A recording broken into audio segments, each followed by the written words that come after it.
Les cellules souches sont des cellules spécifiques situées soit dans la moelle osseuse, soit dans le sang périphérique, qui peuvent se transformer en globules rouges, globules blancs et en plaquettes. L'objectif d'un traitement anticancéreux comme la radiothérapie ou la chimiothérapie est de détruire les cellules cancéreuses. Malheureusement, la moelle osseuse ainsi que d'autres cellules saines peuvent également être endommagées au cours de ce type de traitement. L'allogreffe de cellules souches consiste à transplanter des cellules souches saines issues d'un donneur chez un patient atteint de cancer une fois son traitement terminé.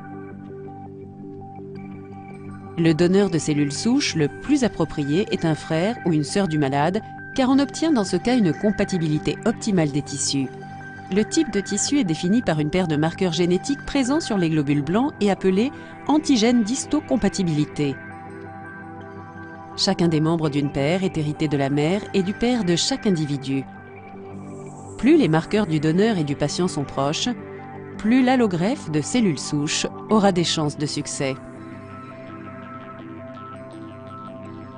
Chez les patients qui n'ont pas de famille, il reste la possibilité de chercher le meilleur donneur possible dans une banque de moelle osseuse.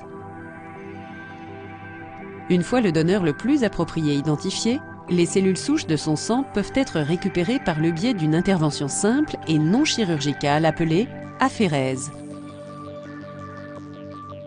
Quelques jours avant le prélèvement, on administre un traitement au patient afin d'encourager les cellules souches à quitter la moelle osseuse et à passer dans la circulation sanguine. Le sang, prélevé dans une veine du bras, est passé dans un appareil à aphérèse dit séparateur de cellules pour récupérer les cellules souches. Les composants sanguins restants sont récupérés et rendus au donneur par un cathéter posé sur l'autre bras. Les cellules souches sont ensuite réimplantées ou réinjectées par voie intraveineuse. Il faut attendre environ 2 à 3 semaines pour que la greffe prenne et commence à produire de nouvelles cellules sanguines saines.